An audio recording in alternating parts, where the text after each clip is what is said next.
वाहिगुरु जी का खालसा वाहिगुरु जी की फतेह। परम सन्मानयोग सतगुरां दे हजूर जुड़ बैठे रब रूप गुरमुख सत्संगी जन, सतगुरु जी की रहमत बख्शिश का सदका गुरु दर ते जुड़न का सुभाग समा नसीब होया। सतगुरु जी की इलाही अमृतमई बाणी का कीर्तन गुरु के प्यारे कीर्तनिया पासों आप जी ने सरवण किया। गुरु दर ते जुड़ के गुरु की बाणी द्वारा अपने जीवन को सवारण का निमाणा जिहा उपराला यतन कर रहे हैं।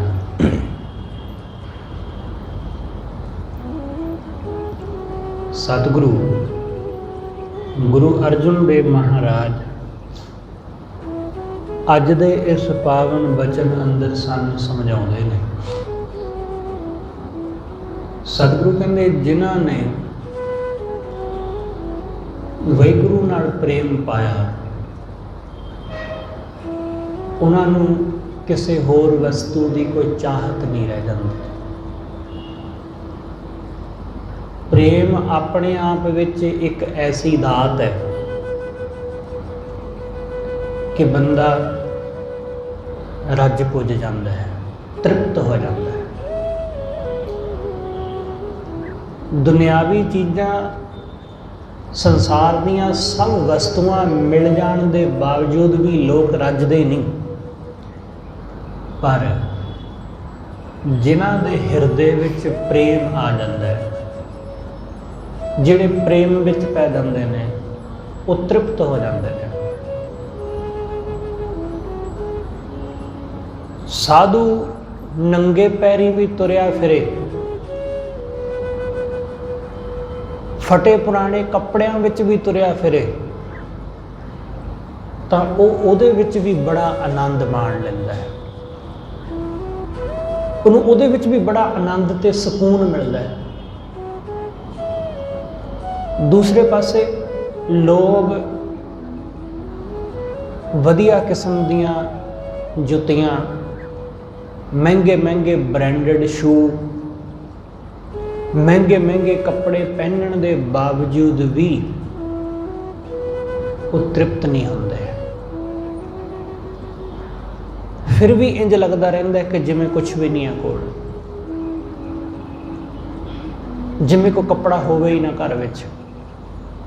अलमारियां कपड़ियां नाल भरियां पईयां हुंदियां, पर लोग समझते रहते हैं कुछ है ही नहीं, कपड़ा ही है नहीं, पाउण नूं की करिए, तृप्ति नहीं है। पर वो गुरमुख, वो भगत, वो साधु, वो रब दा प्यारा, उहदे कोल ऐसी शै है कि वो तृप्त है, वो भुखा रह के भी रज्जिया होया वर्गा है। इसलिए सतगुरु कहते ओहा प्रेम पिरी, उस प्यारे दा वो प्रेम ओही इको एक लोड़ींदा है। धर्म दे मार्ग दे उत्ते तुहाडे कोल कुछ नहीं है जेब विच, इहदे नाल कोई फर्क नहीं पैंदा। तुसीं कैसे दिसदे हो इस नाल भी कोई फर्क नहीं पैंदा। तुहाडा पहरावा कैसा है ये गल भी मायने नहीं रखती। तुहाडा घर बार जमीन जायदाद किन्नी क प्रॉपर्टी है, धर्म दे राह ते इस गल की कोई वैल्यू नहीं है। इत्थे सिर्फ इक्को ही गल है कि तुहाडे अंदर प्रेम कितना है, तुसी किन्ना क अपने हिरदे नूं प्रेम नाल भरिया है, प्रेम की किन्नी क दौलत तुसी कमाई है।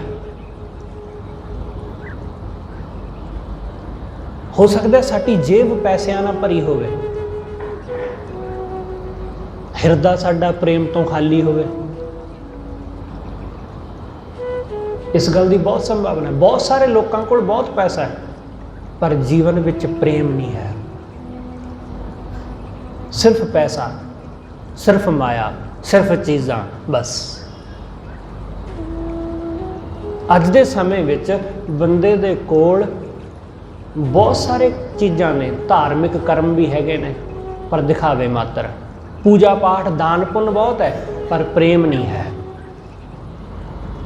लोग सिमरन साधना बहुत करते हैं पर प्रेम नहीं है। ते प्रेम तो बिना उहदे दर ते प्रवानगी नहीं है। सतगुरु ने कहा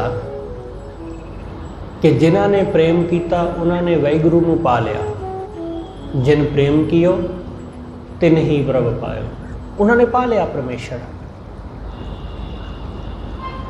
इसलिए गुरु साहब ने यह नहीं कहा कि जिन्हां ने दान पुण्य किया उन्होंने रब पा लिया। सतगुरु ने यह नहीं कहा कि जिन्हां ने बहुत तपस्या की उन्होंने रब पा लिया।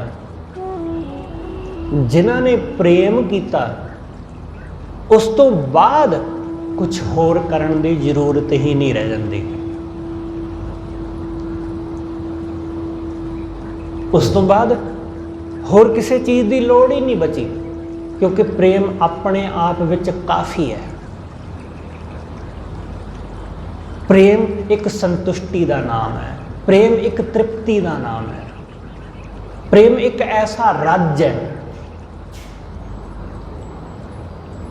कि दूसरे नूं अपना हिस्सा भी दूसरे नूं दे के बड़ा खुश होंदा है। प्रेम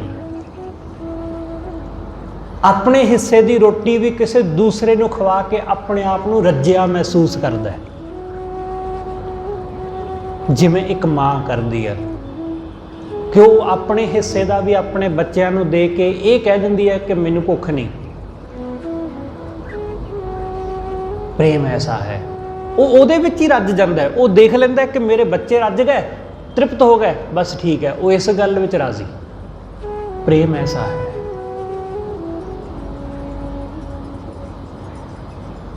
ये प्रेम यही सानू वाहिगुरु दे दर अपनाउंदा है। गुरु गोबिंद सिंह साहब महाराज जी दे दर एक फकीर आया जिहदा नाम मदार शाह है। मदार शाह आनंदपुर साहब पहुंचा। जदों आनंदपुर साहब आया तो उन्हें देखा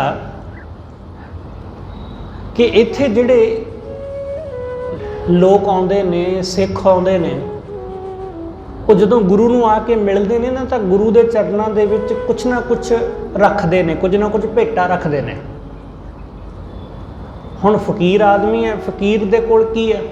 उहदे कोल कुछ भी नहीं। फकीर दे चोले नूं तां जेब भी नहीं, खीसा भी नहीं हुंदा।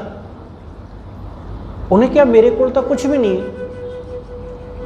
उन्हें कुछ देर रुक के दूर खड़ के ऑब्जर्व किया कि कुछ ना कुछ सिख भेंट करते हैं, मैं भी कुछ भेंट करा।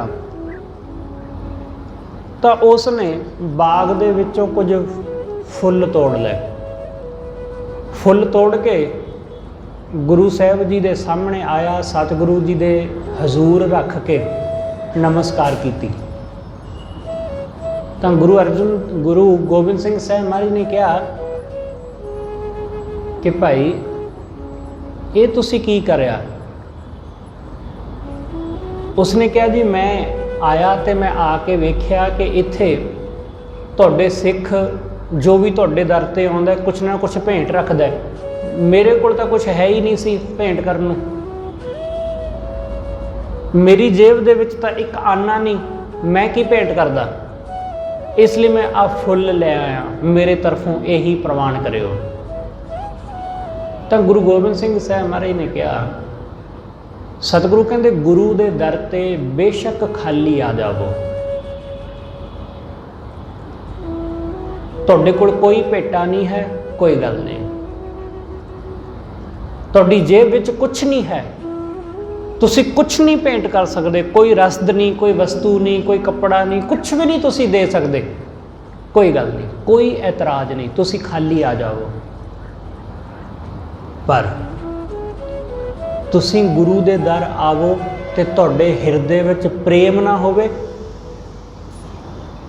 ਫਿਰ ਗੁਰੂ ਦੇ ਦਰ ਤੇ ਆਉਣ ਦਾ ਕੋਈ ਲਾਭ ਨਹੀਂ। ਪ੍ਰੇਮ ਤੋਂ ਖਾਲੀ ਕਦੇ ਗੁਰੂ ਦੇ ਦਰ ਨਾ ਆਉਣਾ।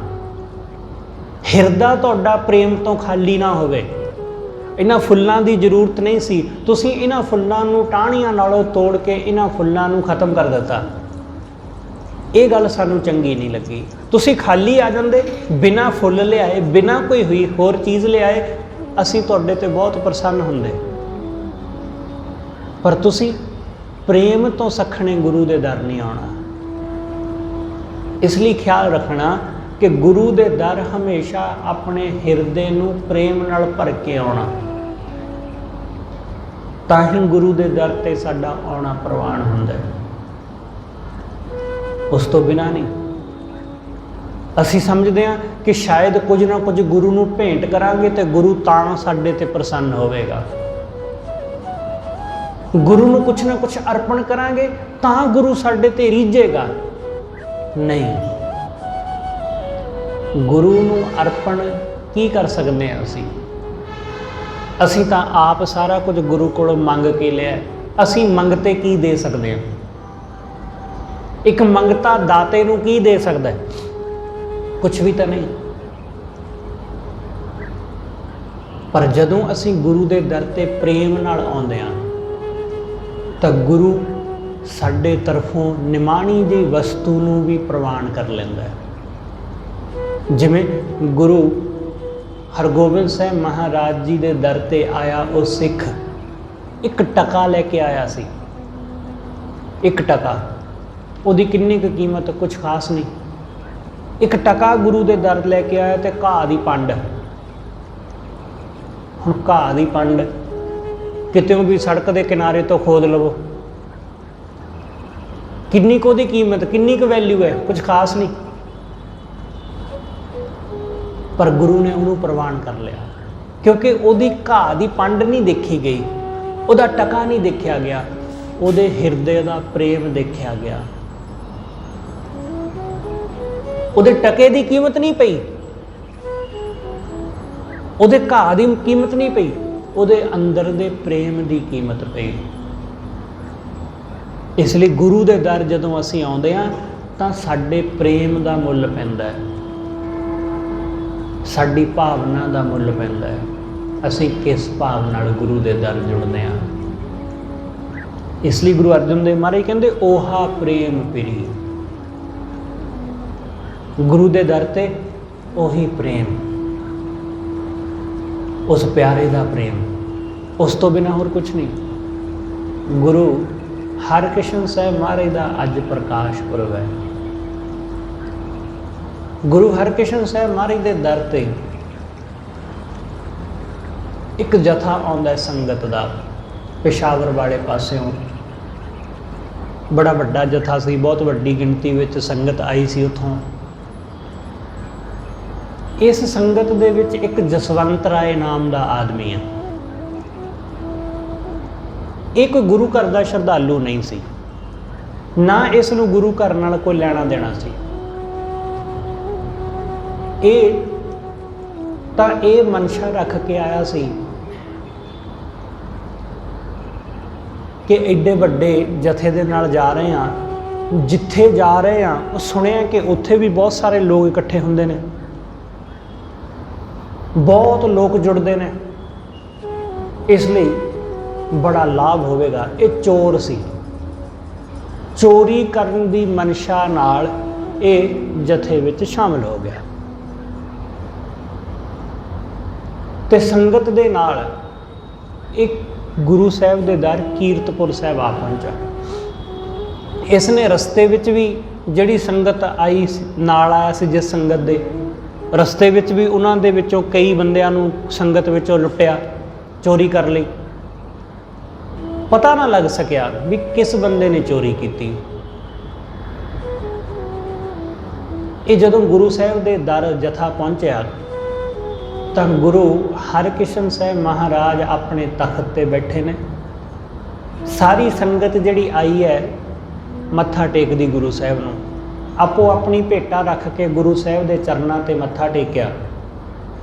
ਜਦੋਂ ਭਾਈ ਜਸਵੰਤ ਰਾਏ ਦੀ ਵਾਰੀ ਆਈ ਇਹਨੇ ਜਦੋਂ ਗੁਰੂ ਸਾਹਿਬ ਦੇ ਅੱਗੇ ਮੱਥਾ ਟੇਕਿਆ ਤਾਂ ਗੁਰੂ ਹਰਕ੍ਰਿਸ਼ਨ ਸਾਹਿਬ ਮਹਾਰਾਜ ਨੇ ਇਹਦੇ ਵੱਲ ਵੇਖਿਆ। ਵੇਖ ਕੇ ਹੁਣ ਖਿਆਲ ਕਰਨਾ, ਗੁਰੂ ਸਾਹਿਬ ਦੀ ਉਮਰ ਕਿੰਨੀ ਕੁ ਹੈ? 7 ਕੁ ਸਾਲ। 7 ਕੁ ਸਾਲ ਉਹਨਾਂ ਦੀ ਉਮਰ। ਤੇ ਉਹਨਾਂ ਨੇ ਬੜੇ ਪਿਆਰ ਨਾਲ, ਬੜੇ ਮੁਸਕਰਾ ਕੇ ਜਸਵੰਤ ਰਾਏ ਵੱਲ ਦੇਖਿਆ ਤੇ ਗੁਰੂ ਨਾਨਕ ਸਾਹਿਬ ਦੀ ਬਾਣੀ ਦਾ ਇੱਕ ਸ਼ਬਦ ਪੜ੍ਹਿਆ, ਉਹਦੀਆਂ ਅੱਖਾਂ 'ਚ ਅੱਖ ਪਾ ਕੇ। ਸਤਿਗੁਰੂ ਕਹਿੰਦੇ, ਚੋਰ ਕੀ ਹਮ ਭਰੇ ਨਾ ਕੋਈ। ਚੋਰ ਕੀਆ ਚੰਗਾ ਕਿਉਂ ਹੋਏ? ਜਦੋਂ ਗੁਰੂ ਹਰਕ੍ਰਿਸ਼ਨ ਸਾਹਿਬ ਮਹਾਰਾਜ ਨੇ ਉਹਦੀਆਂ ਅੱਖਾਂ ਵਿੱਚ ਅੱਖਾਂ ਪਾ ਕੇ ਇਸ ਤਰ੍ਹਾਂ ਬੜੇ ਗੌਰ ਨਾਲ ਕਿਹਾ ਉਹਨੂੰ, ਤਾਂ ਉਹ ਦੁਬਾਰਾ ਫਿਰ ਗੁਰੂ ਸਾਹਿਬ ਦੇ ਚਰਨਾਂ ਤੇ ਆਪਣਾ ਸਿਰ ਰੱਖ ਕੇ ਡਿੱਗ ਪਿਆ, ਕਿਉਂਕਿ ਉਸਨੇ ਇਹ ਐਕਸਪੈਕਟ ਹੀ ਨਹੀਂ ਸੀ ਕੀਤਾ। ਰਸਤੇ ਵਿੱਚ ਆਉਂਦੇ ਹੀ ਉਸ ਨੂੰ ਪਤਾ ਲੱਗਿਆ ਕਿ ਜਿਹੜਾ ਗੁਰੂ ਹੁਣ ਬੈਠਾ ਹੈ ਉਹ ਤਾਂ ਇੱਕ ਬੱਚਾ ਹੈ, ਕਿ 7-8 ਸਾਲ ਦਾ ਜਵਾਕ ਹੈ, ਬੱਚਾ ਹੈ। ਇਸ ਲਈ ਐਡੀ ਵੀ ਕੋਈ ਫਿਕਰ ਵਾਲੀ, ਡਰ ਵਾਲੀ ਗੱਲ ਨਹੀਂ। ਲੋਕ ਇਹੀ ਸਮਝਦੇ ਰਹੇ। ਗੁਰੂ ਹਰਕ੍ਰਿਸ਼ਨ ਸਾਹਿਬ ਮਹਾਰਾਜ ਜੀ ਨੂੰ ਉਹਨਾਂ ਨੇ, ਬਹੁਤੇ ਲੋਕਾਂ ਨੇ ਇੱਕ ਬਾਲਕ ਦੀ ਤਰ੍ਹਾਂ ਹੀ ਜਾਣਿਆ, ਪਰ ਉਹ ਭਾਵ ਨਾ ਸਮਝ ਸਕੇ। ਪਰ ਉਹ ਜਿਹੜਾ ਗੁਰੂ ਸਾਹਿਬ ਨੂੰ ਵੇਖਦਾ, ਜਿਹੜਾ ਉਹਨਾਂ ਦੇ ਬਚਨ ਸੁਣਦਾ, ਉਹ ਹੈਰਾਨ ਹੋ ਜਾਂਦਾ। ਹੁਣ ਜਸਵੰਤ ਰਾਏ ਭਾਵਨਾ ਕੀ ਲੈ ਕੇ ਆਇਆ? ਉਹ ਭਾਵਨਾ ਲੈ ਕੇ ਆਇਆ ਸੀ ਕਿ ਵਾਹਵਾ ਸੰਗਤ ਹੋਏਗੀ, ਵਾਹਵਾ ਲੋਕ ਹੋਣਗੇ, ਵਧੀਆ ਹੱਥ ਵੱਜੇਗਾ, ਵਧੀਆ ਪੈਸੇ ਬਣਨਗੇ। ਕਿਉਂਕਿ ਚੋਰ ਆਦਮੀ ਜਿਹੋ ਜਿਹੀ ਉਹਦੀ ਬਿਰਤੀ ਹੈ, ਉਹ ਵੈਸਾ ਹੀ ਸੋਚੇਗਾ। ਉਸ ਨੂੰ ਧਰਮ ਨਾਲ ਕੋਈ ਲੈਣਾ ਦੇਣਾ ਨਹੀਂ, ਪੂਜਾ ਪਾਠ ਸਿਮਰਨ ਸਾਧਨਾ ਨਾਲ ਕੋਈ ਮਤਲਬ ਨਹੀਂ। ਉਸ ਨੂੰ ਮਤਲਬ ਸਿਰਫ ਇਸ ਗੱਲ ਨਾਲ ਕਿ ਭੀੜ ਹੋਵੇਗੀ ਤਾਂ 4 ਪੈਸੇ ਵੱਧ ਬਣਨਗੇ, ਵਧੀਆ ਹੋਰ ਲੋਕਾਂ ਦੀ ਜੇਬ ਕੱਟ ਸਕਾਂਗਾ, ਇਹ ਸੋਚ ਕੇ ਆਇਆ ਸੀ ਉਹ। ਪਰ ਉਸ ਨੂੰ ਇਹ ਨਹੀਂ ਸੀ ਪਤਾ ਕਿ ਦੂਸਰਿਆਂ ਦੀ ਜੇਬ ਕੱਟਣ ਆਇਆ, ਆਪਣੀ ਹੀ ਜੇਬ ਕਟਵਾ ਕੇ ਬਹਿ ਜਾਏਗਾ। ਗੁਰੂ ਹਰਕ੍ਰਿਸ਼ਨ ਸਾਹਿਬ ਮਹਾਰਾਜ ਨੇ ਉਹਦੇ ਵੱਲ ਤੱਕਿਆ ਤੇ ਆਖਿਆ ਕਿ ਚੋਰ ਕੀ ਹਾਮਾ ਭਰੇ ਨਾ ਕੋਈ। ਸਤਿਗੁਰੂ ਦੇ ਚਰਨਾਂ ਤੇ ਡਿੱਗ ਪਿਆ ਤੇ ਖਿਮਾ ਮੰਗੀ। ਗੁਰੂ ਸਾਹਿਬ ਨੇ ਆਖਿਆ ਕਿ ਤੈਨੂੰ ਕੀ ਲੱਗਦਾ ਸੀ ਕਿ ਗੁਰੂ ਦੇ ਦਰ ਤੇ ਆਏਗਾ ਤੇ ਇੱਥੇ ਆ ਕੇ ਵੀ ਉਹੀ ਕੁਝ ਕਰਦਾ ਰਹੇਗਾ ਜੋ ਤੂੰ ਹੋਰ ਪਾਸੇ ਕਰਦਾ ਸੀ? ਅਸੀਂ ਦੂਸਰਿਆਂ ਕੋਲੋਂ ਲੁਕੋ ਸਕਦੇ ਹਾਂ, ਦੁਨੀਆ ਕੋਲੋਂ, ਪਰ ਗੁਰੂ ਕੋਲੋਂ ਨਹੀਂ। ਇਸ ਲਈ ਗੁਰੂ ਦੇ ਦਰ ਜੇ ਆਉਣਾ ਤਾਂ ਪ੍ਰੇਮ ਨਾਲ ਆਉਣਾ, ਹਿਰਦਾ ਪ੍ਰੇਮ ਨਾਲ ਭਰਿਆ ਹੋਵੇ। ਤੁਹਾਡੀ ਮਨਸ਼ਾ ਇਹ ਹੈ ਕਿ ਉੱਥੇ ਲੁੱਟਾਂ ਖੋਹਾਂ ਕਰ ਲਵਾਂਗੇ, ਕਿਸੇ ਨੂੰ ਕੀ ਪਤਾ ਲੱਗਣਾ? ਕੌਣ ਜਾਣੇਗਾ ਕਿ ਕਿਹਨੇ ਚੋਰੀ ਕਰ ਲਈ? ਇਸ ਲਈ ਸਤਿਗੁਰੂ ਆਖਦੇ ਕਿ ਪ੍ਰੇਮ ਨਾਲ ਗੁਰੂ ਦੇ ਦਰ ਤੇ ਆਇਓ, ਹਿਰਦਾ ਭਰ ਜਾਏਗਾ ਗੁਰੂ ਦੀਆਂ ਬਖਸ਼ਿਸ਼ਾਂ ਨਾਲ, ਗੁਰੂ ਝੋਲੀ ਭਰ ਦੇਵੇਗਾ। ओहा प्रेम पिरी कनिक माणिक गज मोतियन लालन नाह नाह नहीं। सतगुरु कहते ਉਹਦੇ ਤੋਂ ਬਿਨਾ ਹੋਰ ਕੁਛ ਵੀ ਨਹੀਂ। ਕਨਿਕ ਮਤਲਬ ਸੋਨਾ, ਕਨਿਕ ਮਾਣਿਕ, ਮਾਣਿਕ ਹੀਰੇ ਮੋਤੀ, ਗੱਜ, ਗੱਜ ਮਤਲਬ ਵੱਡੇ ਮੋਤੀ, ਬੜੇ ਮਹਿੰਗੇ ਮੁੱਲ ਦੇ। ਮੋਤੀਆਂ ਦੀ ਵੀ ਆਪਣੀ ਕੀਮਤ ਹੈ। ਵਧੀਆ ਕਿਸਮ ਦਾ ਮੋਤੀ ਬੜਾ ਮਹਿੰਗਾ ਹੁੰਦਾ। ਸਤਿਗੁਰੂ ਕਹਿੰਦੇ ਕਨਿਕ ਮਾਣਿਕ ਗੱਜ ਮੋਤੀਆਂ ਲਾਲਨ, ਬੜੇ ਬੜੇ ਕੀਮਤੀ ਲਾਲ, ਬੜੇ ਬੜੇ ਮੋਤੀ, ਬੜੇ ਬੜੇ ਹੀਰੇ, ਹੀਰੇ ਜਵਾਹਰਾਤ, ਉਹਦੇ ਸਾਹਮਣੇ ਇਹ ਕੁਛ ਵੀ ਨਹੀਂ। ਉਹਦੇ ਸਾਹਮਣੇ ਇਹਨਾਂ ਹੀਰਿਆਂ ਦੀ, ਉਹਦੇ ਸਾਹਮਣੇ ਇਹਨਾਂ ਚੀਜ਼ਾਂ ਦੀ ਕੋਈ ਵੈਲਿਊ ਨਹੀਂ। ਨਾਹ ਨਾਹ ਨਹੀਂ। ਸਤਿਗੁਰੂ ਕਹਿੰਦੇ ਉਸ ਵਾਹਿਗੁਰੂ ਤੋਂ ਬਿਨਾ ਕੁਛ ਵੀ ਨਹੀਂ, ਕੁਛ ਚਾਹੀਦਾ ਹੀ ਨਹੀਂ। ਕੋਈ ਮੇਰੇ ਸਾਹਮਣੇ ਹੀਰੇ ਮੋਤੀਆਂ ਦਾ ਢੇਰ ਲਾ ਦੇਵੇ, ਸਤਿਗੁਰੂ ਕਹਿੰਦੇ ਮੈਨੂੰ ਇਹਨਾਂ ਹੀਰੇ ਮੋਤੀਆਂ ਦੀ ਜ਼ਰੂਰਤ ਨਹੀਂ, ਮੈਨੂੰ ਸਿਰਫ ਉਹਦਾ ਪ੍ਰੇਮ ਚਾਹੀਦਾ ਹੈ, ਸਿਰਫ ਉਹਦਾ ਸੰਗ ਚਾਹੀਦਾ ਹੈ। ਉਹਦਾ ਸੰਗ ਮਿਲਦਾ, ਬਾਕੀ ਸਭ ਚੀਜ਼ਾਂ ਮੈਂ ਤਿਆਗ ਦੇਵਾਂ। ਬਾਕੀ ਸਭ ਚੀਜ਼ਾਂ ਨੂੰ ਠੋਕਰ ਮਾਰ ਦੇਵਾਂ, ਕਿਉਂਕਿ ਬਾਕੀ ਸਭ ਚੀਜ਼ਾਂ ਦੀ ਕੀਮਤ ਹੀ ਕੁਛ ਨਹੀਂ ਹੈ। ਰਾਜ ਨਾ ਭਾਗ ਨਾ ਹੁਕਮ ਨਾ ਸਾਧਨ। ਰਾਜ ਭਾਗ, ਰਾਜ ਨੂੰ ਹਾਸਲ ਕਰਨ ਲਈ ਦੁਨੀਆ ਕੀ ਨਹੀਂ ਕਰਦੀ, ਪੈਸੇ ਨੂੰ ਹਾਸਲ ਕਰਨ ਲਈ ਲੋਕ ਕੀ ਨਹੀਂ ਕਰਦੇ। ਲੋਕ ਚੰਗਾ ਕੰਮ ਵੀ ਕਰਦੇ ਨੇ ਤੇ ਮੰਦਾ ਵੀ, ਪੈਸੇ ਦੀ ਖਾਤਰ। ਇਮਾਨਦਾਰੀ ਵੀ ਵਰਤਦੇ ਨੇ ਤੇ ਬੇਈਮਾਨੀ ਵੀ। ਬੰਦਾ ਚੀਜ਼ ਹਾਸਲ ਕਰਨ ਲਈ ਹਰ ਹੱਥ ਕੰਡਾ ਅਪਣਾਉਂਦਾ ਹੈ, ਹਰ ਹੱਥ ਕੰਡਾ, ਕੁਛ ਵੀ ਹੋ ਜਾਏ ਸਭ ਕੁਝ ਕਰਦਾ ਹੈ। ਸਤਿਗੁਰੂ ਕਹਿੰਦੇ ਰਾਜ ਨਾ ਭਾਗ ਨਾ ਹੁਕਮ ਨਾ ਸਾਧਨ। ਨਾ ਰਾਜ ਚਾਹੀਦਾ ਹੈ, ਰਾਜ ਭਾਗ ਕੁਛ ਵੀ ਨਹੀਂ ਚਾਹੀਦਾ। ਨਾ ਹੁਕਮ ਕਿ ਹੁਕਮ ਹਾਸਲ ਕਰ ਲੈਣਾ, ਕਿ ਦੂਸਰਿਆਂ ਦੇ ਉੱਤੇ ਹੁਕਮ ਚਲਾਉਣਾ, ਕਿ ਹੁਕਮ ਦੂਸਰਿਆਂ ਦੇ ਉੱਤੇ ਹੁਕਮ ਚਲਾ ਦੇਣਾ ਕਿ ਜੋ ਮੈਂ ਕਹਿ ਦਿੱਤਾ ਉਹ ਸਾਰੇ ਮੰਨਣ। ਹੁਕਮ ਨਾਲ ਸਾਧਨ, ਸਾਧਨ ਮਤਲਬ ਹੁੰਦਾ ਚੰਗੇ ਭੋਜਨ, ਚੰਗੇ ਪਦਾਰਥ, ਸਾਧਨ ਕਿ ਤਰ੍ਹਾਂ ਤਰ੍ਹਾਂ ਦੇ ਪਕਵਾਨ, ਮਨ ਭਾਉਂਦੀਆਂ ਚੀਜ਼ਾਂ ਖਾਣ ਨੂੰ ਮਿਲਣ। ਬੰਦੇ ਦੀਆਂ 3 ਲੋੜਾਂ ਮੁੱਢਲੀਆਂ ਹੁੰਦੀਆਂ, ਰੋਟੀ, ਕੱਪੜਾ ਤੇ ਮਕਾਨ। ਅੱਜ ਦੇ ਸਮੇਂ ਵਿੱਚ ਇਹਨਾਂ 3 ਚੀਜ਼ਾਂ ਤੋਂ ਇਲਾਵਾ ਬੰਦੇ ਦੀਆਂ ਹੋਰ ਬਹੁਤ ਸਾਰੀਆਂ ਖਾਹਿਸ਼ਾਂ, ਇੱਛਾਵਾਂ ਨੇ, ਕਾਮਨਾਵਾਂ, ਵਾਸਨਾਵਾਂ ਨੇ। ਵਧੀਆ ਘਰ, ਵਧੀਆ ਗੱਡੀਆਂ, ਵਧੀਆ ਸੁੱਖ ਸਹੂਲਤਾਂ, ਵਧੀਆ ਮੋਬਾਈਲ ਫੋਨ, ਵਧੀਆ ਕੱਪੜਾ ਲੀੜਾ, ਬ੍ਰਾਂਡਡ ਕੱਪੜੇ, ਬ੍ਰਾਂਡਡ ਸ਼ੂ, ਬ੍ਰਾਂਡਡ ਚੀਜ਼ਾਂ, ਮਹਿੰਗੇ ਮੁੱਲ ਦੀਆਂ ਵਸਤੂਆਂ, ਖਾਣ ਪੀਣ ਦੀਆਂ ਵਧੀਆ ਚੀਜ਼ਾਂ, ਤਰ੍ਹਾਂ ਤਰ੍ਹਾਂ ਦੇ ਪਕਵਾਨ। ਲੋਕ ਐਸੇ ਨੇ ਕਿ ਕਿਸੇ ਜਗ੍ਹਾ ਦਾ ਪਤਾ ਚੱਲ ਜਾਏ ਕਿ ਫਲਾਣੀ ਜਗ੍ਹਾ ਫਲਾਣੀ ਚੀਜ਼ ਬਹੁਤ ਵਧੀਆ ਮਿਲਦੀ ਹੈ ਖਾਣ ਵਾਲੀ, ਲੋਕ ਕਈ ਕਈ ਕਿਲੋਮੀਟਰ ਦਾ ਸਫ਼ਰ ਤੈਅ ਕਰਕੇ ਉੱਥੇ ਪਹੁੰਚ ਜਾਂਦੇ ਨੇ ਖਾਣ ਵਾਸਤੇ, ਬੜੀ ਦੂਰ ਦੂਰ। ਇੱਕ ਆਦਮੀ ਮੈਨੂੰ ਮਿਲਿਆ, ਉਹ ਕਹਿੰਦਾ ਭਾਜੀ ਮੈਂ ਦੇਸ਼ ਦਾ ਹਰ ਕੋਨਾ ਘੁੰਮ ਲਿਆ। ਮੈਂ ਕਿਹਾ ਜੀ ਕਿਵੇਂ? ਕਹਿੰਦਾ ਮੈਨੂੰ ਖਾਣ ਦਾ ਬੜਾ ਸ਼ੌਂਕ ਹੈ।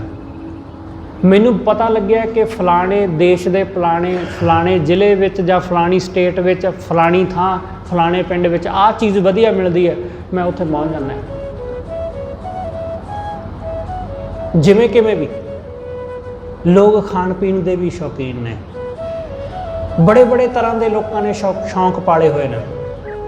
ਸਤਿਗੁਰੂ ਕਹਿੰਦੇ ਵਾਹਿਗੁਰੂ ਤੋਂ ਬਿਨਾਂ, ਉਹਦੇ ਪ੍ਰੇਮ ਬਿਨਾਂ ਮੈਨੂੰ ਕੁਛ ਵੀ ਨਹੀਂ ਪਾਉਂਦਾ। ਨਾ ਖਾਣਾ, ਨਾ ਰਾਜ ਭਾਗ, ਨਾ ਪੈਸਾ, ਨਾ ਦੌਲਤ ਸ਼ੌਹਰਤ, ਕੁਛ ਵੀ ਨਹੀਂ। ਰਾਜ ਨਾ ਭਾਗ ਨਾ ਹੁਕਮ ਨਾ ਸਾਧਨ, ਕਿਛ ਕਿਛ ਨਾ ਚਾਹੀ ਮੈਂ, ਇਹਨਾਂ ਵਿੱਚੋਂ ਕੁਛ ਵੀ ਨਹੀਂ ਚਾਹੁੰਦਾ। ਸਤਿਗੁਰੂ ਕਹਿੰਦੇ ਰਾਜ ਨਾ ਚਾਹੋ ਮੁਕਤ ਨਾ ਚਾਹੋ, ਮਨ ਪ੍ਰੀਤ ਚਰਨ ਕਮਲਾਰੇ।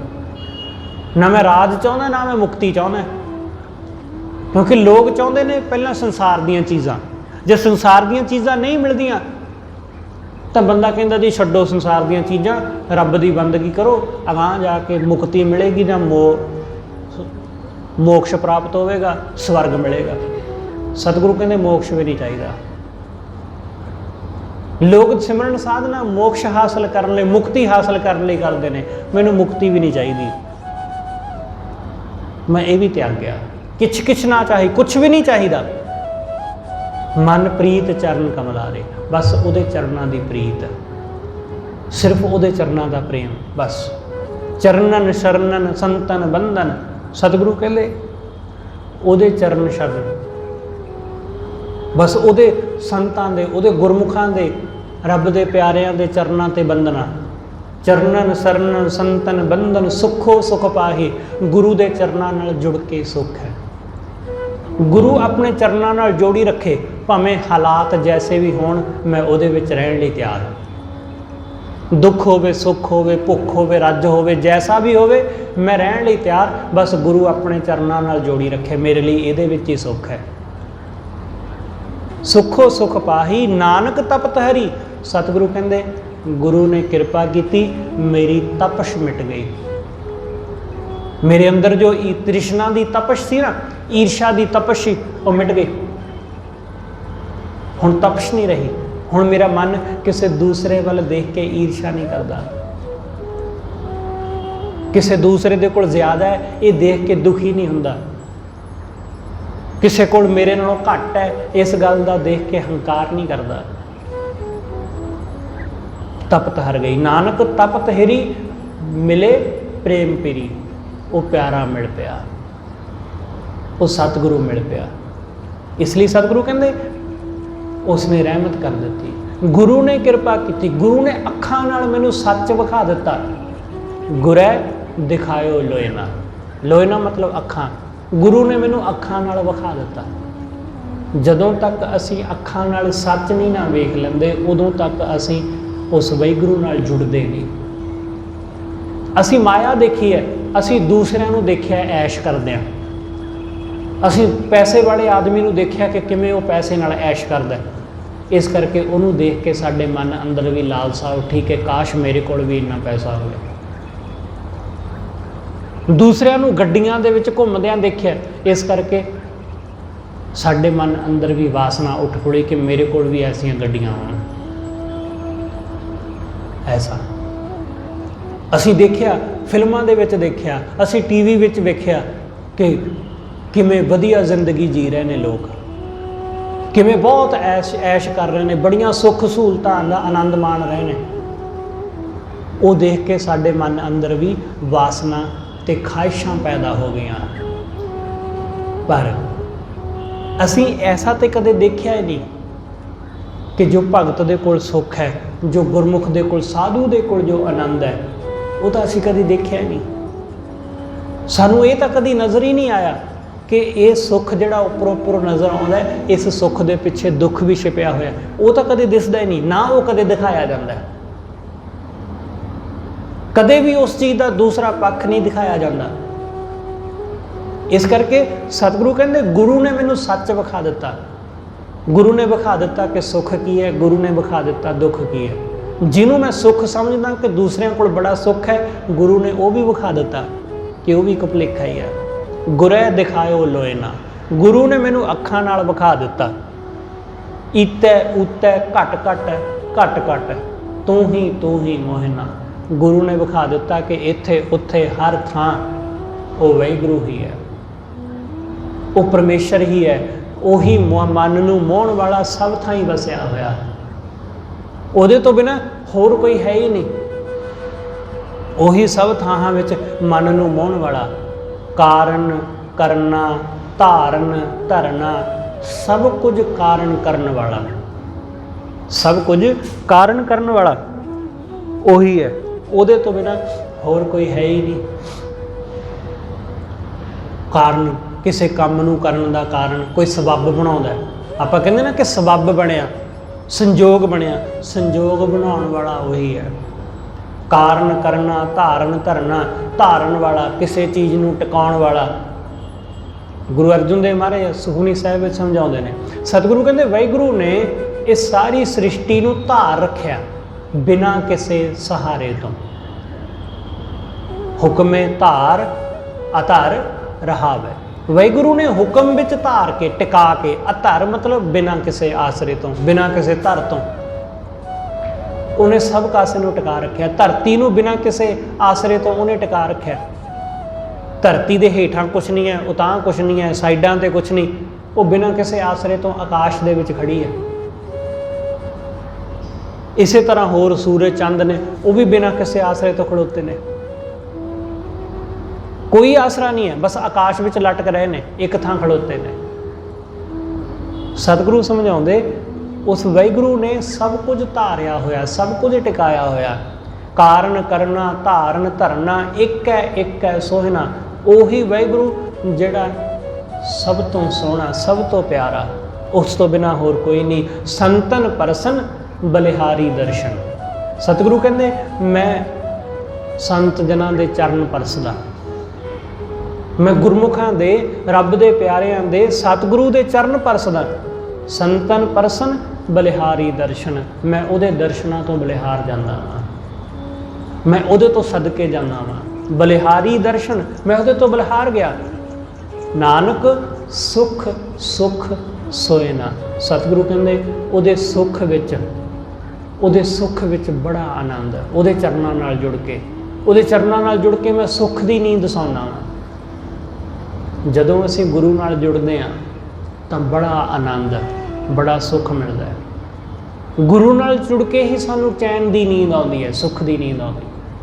ਪੈਸੇ ਨਾਲ ਤਾਂ ਬਹੁਤ ਸਾਰੇ ਲੋਕ ਜੁੜੇ ਹੋਏ ਨੇ, ਪਰ ਪੈਸੇ ਨਾਲ ਜੁੜ ਕੇ ਜ਼ਰੂਰੀ ਨਹੀਂ ਹੈ ਕਿ ਸਭ ਨੂੰ ਸੁੱਖ ਦੀ ਨੀਂਦ ਵੀ ਆਉਂਦੀ ਹੋਵੇਗੀ। ਬਹੁਤ ਸਾਰੇ ਲੋਕਾਂ ਦੇ ਕੋਲ ਬਹੁਤ ਵਧੀਆ ਵਧੀਆ ਬੈੱਡ ਨੇ ਸੌਣ ਵਾਸਤੇ, ਪਰ ਜ਼ਰੂਰੀ ਨਹੀਂ ਹੈ ਕਿ ਉਹਨਾਂ ਵਧੀਆ ਬੈੱਡ ਦੇ ਉੱਤੇ ਵਧੀਆ ਨੀਂਦ ਵੀ ਆਵੇ। ਇਹ ਕੋਈ ਜ਼ਰੂਰੀ ਥੋੜੀ ਨਾ।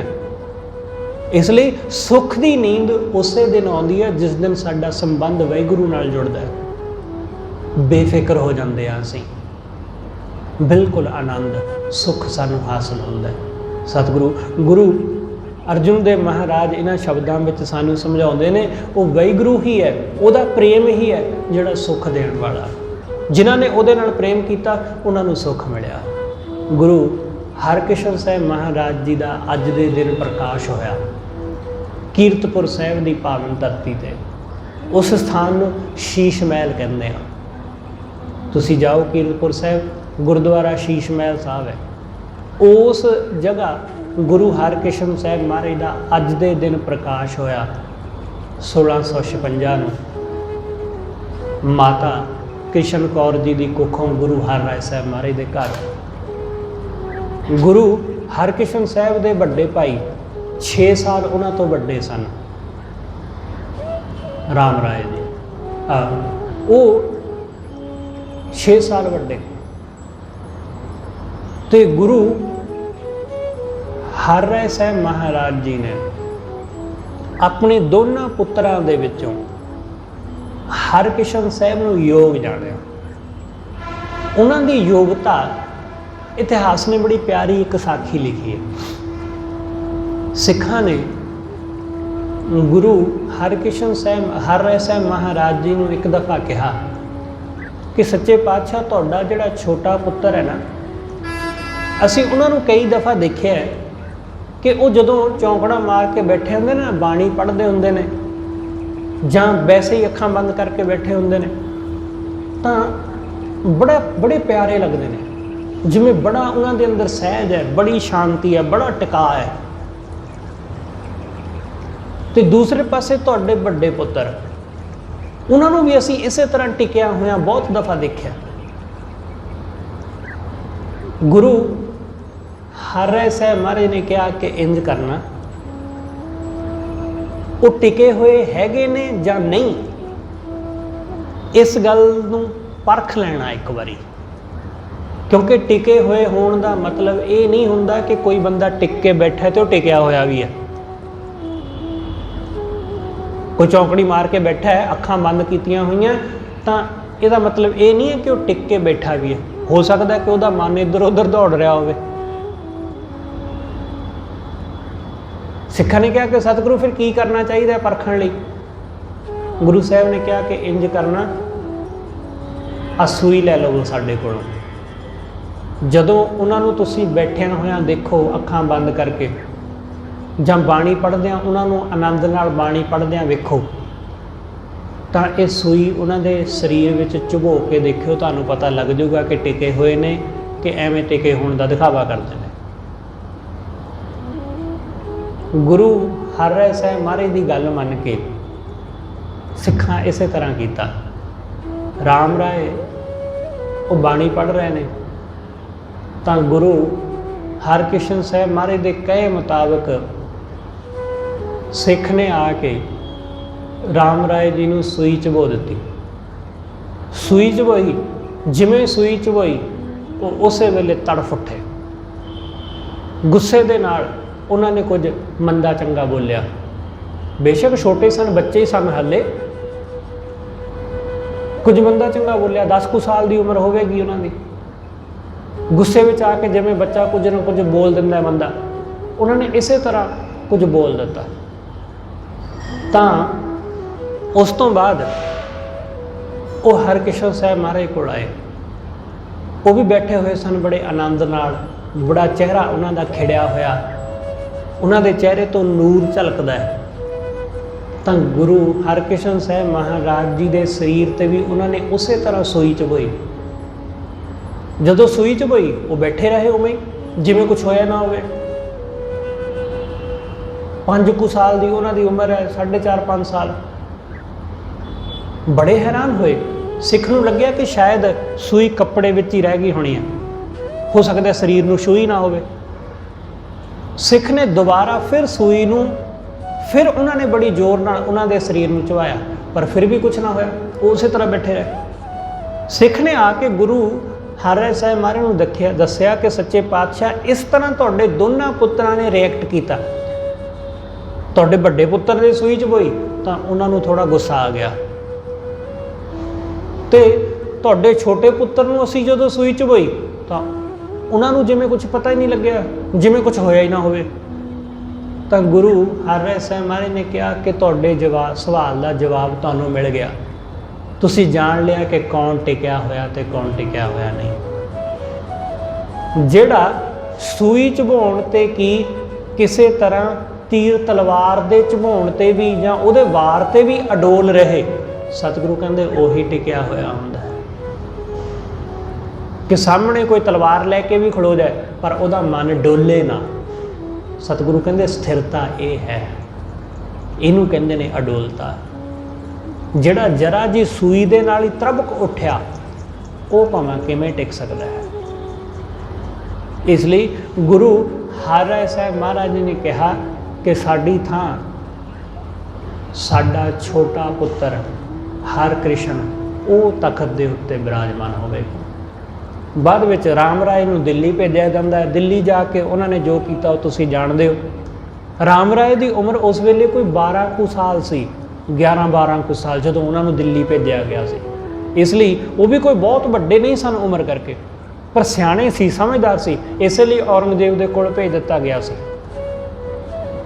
ਖੈਰ, ਗੁਰੂ ਹਰਿਰਾਏ ਸਾਹਿਬ ਮਹਾਰਾਜ ਜੀ ਨੇ ਆਪਣੇ ਛੋਟੇ ਪੁੱਤਰ ਨੂੰ ਗੁਰਤਾ ਗੱਦੀ ਬਖਸ਼ ਕੇ ਗੁਰੂ ਹਰਿਕ੍ਰਿਸ਼ਨ ਸਾਹਿਬ ਕੀਤਾ। ਤੇ ਕੁਝ ਸਿੱਖਾਂ ਨੇ ਐਤਰਾਜ਼ ਕੀਤਾ ਇਸ ਗੱਲ ਉੱਤੇ, ਖਾਸ ਕਰ ਮਸੰਦਾਂ ਨੇ, ਤੇ ਧੀਰ ਮੱਲ ਨੇ ਵੀ ਇਸ ਗੱਲ ਤੇ ਐਤਰਾਜ਼ ਕੀਤਾ ਕਿ ਤੁਸੀਂ ਆਪਣੇ ਵੱਡੇ ਪੁੱਤਰ ਨੂੰ ਛੱਡ ਕੇ ਛੋਟੇ ਪੁੱਤਰ ਨੂੰ ਗੁਰਤਾ ਗੱਦੀ ਤੇ ਬਿਠਾ ਰਹੇ ਹੋ, ਜਿਹੜਾ ਹਾਲੇ ਬੱਚਾ। ਤਾਂ ਗੁਰੂ ਹਰਿਰਾਏ ਸਾਹਿਬ ਮਹਾਰਾਜ ਨੇ ਆਖਿਆ, ਸਤਿਗੁਰੂ ਕਹਿੰਦੇ ਗੁਰੂ ਸਰੀਰ ਨਹੀਂ ਹੁੰਦਾ, ਗੁਰੂ ਸਰੀਰ ਨਹੀਂ ਹੁੰਦਾ। ਗੁਰੂ ਦਾ ਸੰਬੰਧ ਸਰੀਰ ਨਾਲ ਨਹੀਂ ਹੈ, ਗੁਰੂ ਦਾ ਸੰਬੰਧ ਤੇ ਉਸ ਜੋਤ ਨਾਲ ਹੈ ਜਿਹੜੀ ਗੁਰੂ ਨਾਨਕ ਸਾਹਿਬ ਦੀ ਹੈ। ਉਹੀ ਜੋਤ ਗੁਰੂ ਅੰਗਦ ਸਾਹਿਬ, ਉਹੀ ਜੋਤ ਗੁਰੂ ਅਮਰਦਾਸ ਮਹਾਰਾਜ ਵਿੱਚ ਸੀ। ਲੋਕਾਂ ਨੇ ਇਸ ਗੱਲ ਤੇ ਵੀ ਇਤਰਾਜ਼ ਕੀਤਾ ਸੀ ਕਿ ਗੁਰੂ ਅਮਰਦਾਸ ਤਾਂ ਬਹੁਤ ਬਜ਼ੁਰਗ ਨੇ, 75 ਸਾਲ ਦੀ ਉਮਰ ਵਿੱਚ ਉਹ ਗੁਰਤਾ ਗੱਦੀ ਤੇ ਬੈਠੇ ਸੀ। ਲੋਕਾਂ ਨੇ ਤਾਂ ਉਹਨਾਂ ਤੇ ਵੀ ਇਤਰਾਜ਼ ਕੀਤਾ ਸੀ ਕਿ ਬਜ਼ੁਰਗ ਆਦਮੀ ਹੈ, ਇਹ ਬੁੱਢਾ ਆਦਮੀ ਕੀ ਕਰ ਸਕੇਗਾ। ਦੂਸਰੇ ਪਾਸੇ ਗੁਰੂ ਹਰਿਕ੍ਰਿਸ਼ਨ ਸਾਹਿਬ, ਉਹ ਸਭ ਤੋਂ ਛੋਟੀ ਉਮਰ। ਗੁਰੂ ਹਰਿਰਾਏ ਸਾਹਿਬ ਮਹਾਰਾਜ ਨੇ ਆਖਿਆ ਕਿ ਗੁਰੂ ਦਾ ਸੰਬੰਧ ਸਰੀਰ ਨਾਲ ਨਹੀਂ ਹੈ, ਗੁਰੂ ਦਾ ਸੰਬੰਧ ਤੇ ਗੁਰੂ ਜੋਤ ਨਾਲ ਹੈ। ਇਸ ਲਈ ਤੁਸੀਂ ਇਹਨਾਂ ਨੂੰ ਸਰੀਰ ਕਰਕੇ ਵੇਖਣ ਦੀ ਕਦੇ ਭੁੱਲ ਨਾ ਕਰਨਾ। ਜੇ ਸਰੀਰ ਕਰਕੇ ਵੇਖੋਗੇ ਤਾਂ ਤੁਹਾਨੂੰ ਗੁਰੂ ਕਦੇ ਨਜ਼ਰ ਨਹੀਂ ਆਵੇਗਾ। ਜੇ ਜੋਤ ਕਰਕੇ ਵੇਖੋਗੇ ਤਾਂ ਤੁਹਾਨੂੰ ਗੁਰੂ ਤੋਂ ਇਲਾਵਾ ਹੋਰ ਕੁਝ ਨਜ਼ਰ ਨਹੀਂ ਆਵੇਗਾ। ਗੁਰੂ ਸਾਹਿਬ ਨੇ ਉਹਨਾਂ ਦੇ ਸਵਾਲਾਂ ਦੇ ਜਵਾਬ ਦਿੱਤੇ। ਤੇ ਗੁਰੂ ਹਰਿਰਾਏ ਸਾਹਿਬ ਮਹਾਰਾਜ ਜੀ ਨੇ ਜਿਸ ਦਿਨ ਗੁਰਤਾ ਗੱਦੀ ਦਿੱਤੀ, ਇਤਿਹਾਸਕਾਰ ਕਹਿੰਦੇ ਨੇ ਗੁਰੂ ਹਰਿਕ੍ਰਿਸ਼ਨ ਸਾਹਿਬ ਮਹਾਰਾਜ ਗੱਦੀ ਤੇ ਤਖਤ ਤੇ ਬਿਰਾਜਮਾਨ ਹੋਏ ਤਾਂ ਜਿਹੜੇ ਗੁਰੂ ਹਰਿਰਾਏ ਸਾਹਿਬ ਮਹਾਰਾਜ ਦੇ ਨਾਲ ਸਿਪਾਹੀ ਰਹਿੰਦੇ ਸਨ, 2000 ਘੋੜਸਵਾਰ ਸਿਪਾਹੀ, ਉਹਨਾਂ ਨੇ ਬੰਦੂਕਾਂ ਦੇ ਨਾਲ ਗੋਲੀਆਂ ਚਲਾ ਕੇ ਗੁਰੂ ਹਰਿਕ੍ਰਿਸ਼ਨ ਸਾਹਿਬ ਮਹਾਰਾਜ ਜੀ ਦੇ ਗੁਰਤਾ ਗੱਦੀ ਬੈਠਣ ਤੇ ਉਹਨਾਂ ਨੇ ਸਲਾਮੀ ਦਿੱਤੀ। ਇਸ ਤਰ੍ਹਾਂ ਗੁਰੂ ਹਰਿਕ੍ਰਿਸ਼ਨ ਸਾਹਿਬ ਮਹਾਰਾਜ ਜੀ ਦਾ ਗੁਰਤਾ ਗੱਦੀ ਦੇ ਉੱਪਰ ਬਹਿਣਾ ਹੋਇਆ। ਖੈਰ, ਉਹਨਾਂ ਦੇ ਜੀਵਨ ਦੇ ਸੰਬੰਧ ਵਿੱਚ ਸ਼ਾਮ ਦੇ ਦੀਵਾਨਾਂ ਵਿੱਚ ਆਪਾਂ ਵਿਸਥਾਰ ਨਾਲ ਜਾਣਾਂਗੇ। ਹੋਈਆਂ ਬੇਅੰਤ ਭੁੱਲਾਂ ਲਿਖੇਵਾਂ। ਸਤਿਗੁਰੂ ਜੀ ਦੇ ਪ੍ਰਕਾਸ਼ ਪੁਰਬ ਦੀਆਂ ਆਪ ਸਮੂਹ ਸੰਗਤਾਂ ਨੂੰ ਲੱਖ ਲੱਖ ਵਧਾਈਆਂ। ਆਖੋ ਜੀ ਵਾਹਿਗੁਰੂ ਜੀ ਕਾ ਖਾਲਸਾ, ਵਾਹਿਗੁਰੂ ਜੀ ਕੀ ਫਤਿਹ।